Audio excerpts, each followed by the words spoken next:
bonsoir à tous. Très heureux, cette nouvelle soirée du théâtre Michel Audiard s'ouvre sous de merveilleux auspices, puisque vous l'avez certainement écouté comme moi, cette déclaration de notre Premier ministre, Gabriel Attal, qui a dit il y a 2 jours cette phrase, que vous pouvez retrouver sur Internet: « Mes équipes se défoncent 24 heures sur 24 ».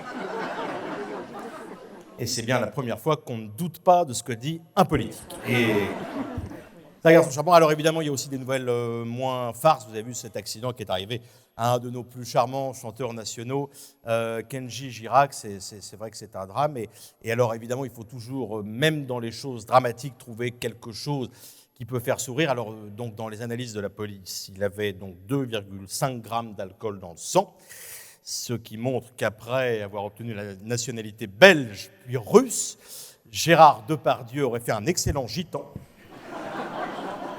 Et on a également trouvé dans les analyses de la cocaïne ce pourquoi les policiers ont envoyé les chiens pour trouver où elle se trouvait dans le camp.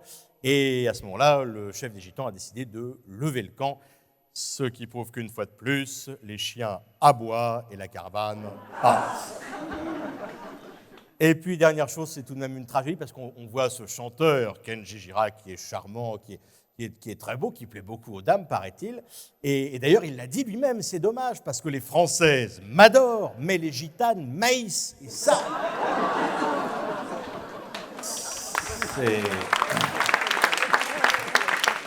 c'est une blague que les moins de 20 ans ne peuvent pas connaître. Et nous avons un ministre de l'économie qui est adorable, vous avez vu, record du déficit public, mais il était très heureux, très fier. Il a dit une chose très, très adorable. Il a dit « Toute ma carrière politique, Bruno Le Maire, toute ma carrière politique a été basée sur une seule et même idée, la fidélité. » Et c'est vrai que je me suis penché sur la carrière de Bruno Le Maire, et c'est vrai que c'est un homme excessivement fidèle.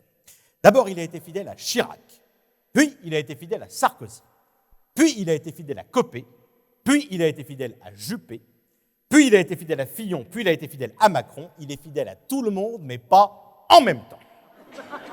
Et c'est pourquoi, mesdames et messieurs, je vous conseille maintenant, ne trompez plus vos conjoints.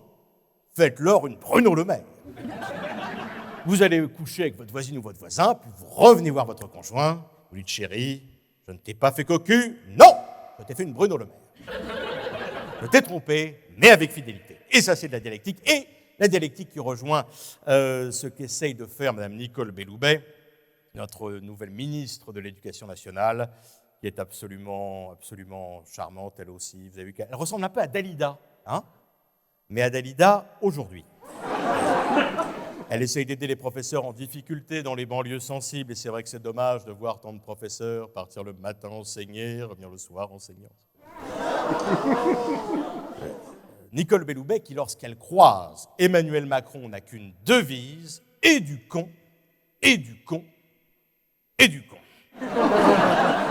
Alors c'est vrai qu'elle a fait cette nouvelle réforme des termes de l'éducation nationale qui, il y a quelques années déjà, avait amené un peu moins de violence dans les termes. Vous savez que vous avez tous connu ça, moi aussi.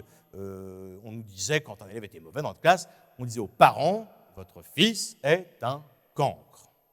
Et puis, il y a quelques années, on s'est dit, c'est un peu violent, première réforme, on a dit, votre fils est en état d'échec scolaire. Et avec cette nouvelle réforme de Mme Belloubet, on ne dira plus ni votre fils est un cancre, ni en état d'échec scolaire, mais votre fils est en état de réussite différée.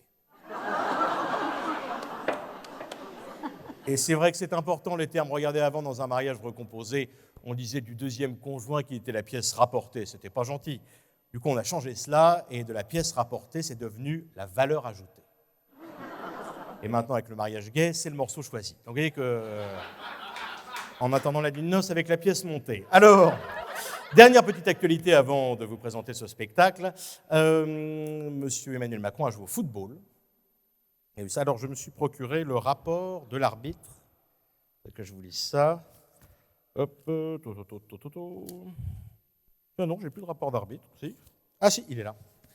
C'est très très travaillé, hein, ce spectacle. Alors, donc effectivement, rapport de l'arbitre sur donc, Emmanuel Macron en tant que joueur de foot. Hein.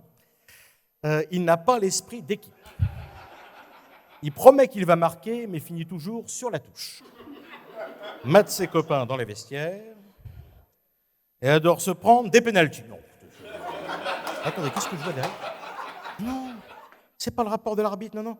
C'est le rapport du majordome de l'Élysée. Alors d'ailleurs, j'en terminerai par là.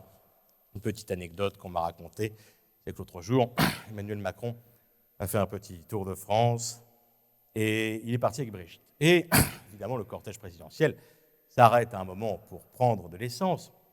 Et Brigitte en profite pour aller prendre une boisson chaude. Et oui, vous le savez, grand-mère sait faire un bon café.